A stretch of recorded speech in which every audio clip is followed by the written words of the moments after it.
Victim হয়তো জীবিত আছে। রাজশাহীর তানোরে চলছে এক হৃদয় বিদারক উদ্ধার অভিযান।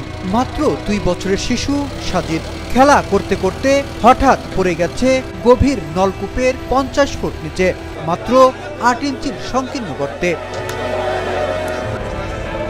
আজ দুপুর 1টার দিকে তানোর উপজেলার কোয়েলহাট গ্রামে ঘটে হৃদয় বিদারক ঘটনাটি।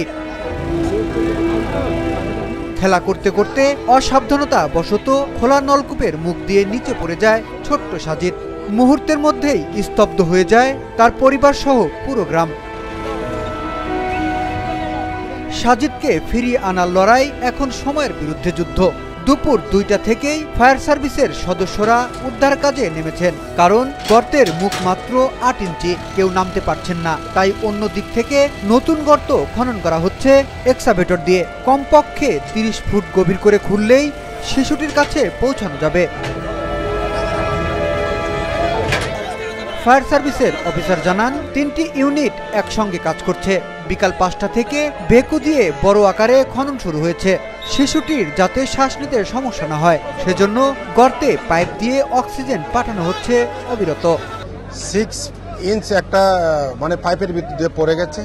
এই সংবাদ পাওয়ার পর আমাদের জনবল তানুর থেকে এবং রাজশাহী থেকে আমরা আসলাম। আসার পর ঘটনার পরিস্থিতি দেখলাম যে কি গর্তটার উপর দিয়ে আমরা আসার আগে পাবলিক কিছু মাটি কাটার পরে মাটিগুলো ভিতরে পড়ছে। যে তারপরেও আমাদের সার্চ ভিশন ক্যামেরা দিয়ে আমরা দেখলাম বাচ্চাটার কি অবস্থা। তো আমরা যতটুকু দেখছি 35 ফিট নিচে, প্রায় 35 থেকে 40 ফিট নিচে বাচ্চাটা পড়ে আছে। তো আমরা তাৎক্ষণিক দেখলাম যে আমরা যদি অক্ষত যদি ভিকটিম যদি আমরা উদ্ধার করতে চাই, তাহলে আমাদের এক্সকেভেটর ছাড়া একে উদ্ধার করা সম্ভব না। আমাদের অন্য কোনো আমরা প্রসেস আছে।